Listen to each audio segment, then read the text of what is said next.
Selamat datang di online course Higher Order Thinking Skills dalam pembelajaran kimia.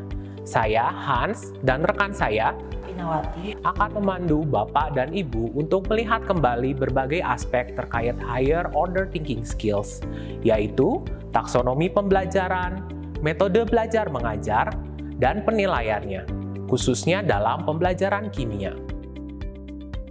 Bapak dan Ibu, perkenalkan saya Winawati. Saya akan membantu Bapak dan Ibu dalam section pertama ini. Bapak dan Ibu, menurut Undang-Undang Nomor 20 Tahun 2003 Pasal 3 tentang Sistem Pendidikan Nasional, pendidikan bertujuan untuk mengembangkan potensi peserta didik agar menjadi manusia yang beriman dan bertakwa kepada Tuhan Yang Maha Esa, berakhlak mulia, sehat, berilmu, cakap, kreatif, mandiri, dan menjadi warga negara yang demokratis serta bertanggung jawab. Tujuan pendidikan tersebut dapat dicapai dengan proses pembelajaran. Pembelajaran bertujuan untuk memampukan peserta didik berpikir kritis dalam rangka mempersiapkan mereka menghadapi kehidupan nyata setelah pendidikannya selesai dan menjadi seorang pembelajar seumur hidup atau lifelong learners. Kemampuan tersebut dapat diperoleh peserta didik melalui proses belajar dengan pendekatan lower dan higher order thinking skill. Di Indonesia sendiri, kesadaran akan pentingnya kemampuan berpikir tingkat tinggi peserta didik atau yang dikenal dengan higher order thinking skill atau HOTS semakin meningkat dewasa ini.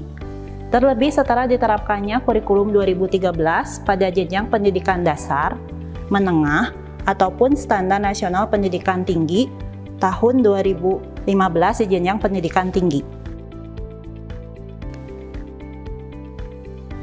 Hal ini sejalan dengan kemampuan abad ke-21 atau yang sering dikenal sebagai 4Cs of 21st Century Skills yang terdiri atas kemampuan berpikir kritis atau critical thinking, komunikasi atau communication, bekerja dalam tim atau collaboration, dan juga kreativitas atau creativity.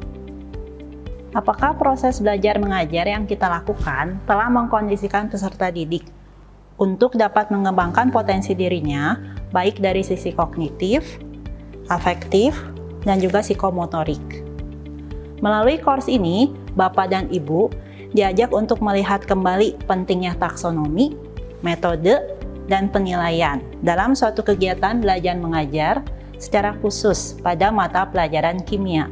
Bersama-sama, kita akan melihat kembali taksonomi pembelajaran kognitif, afektif, psikomotorik, merancang pertanyaan HOTS, metode pembelajaran non-konvensional, dan pembelajaran HOTS di laboratorium.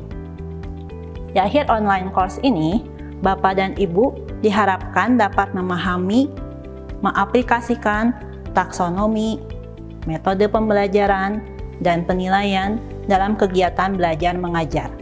Selain itu, Bapak dan Ibu diharapkan dapat membuat soal-soal HOTS, selain juga pemicu untuk pembelajaran berbasis masalah dan modul praktikum berbasis masalah untuk dapat diterapkan dalam proses belajar mengajar di kelas. Selamat belajar!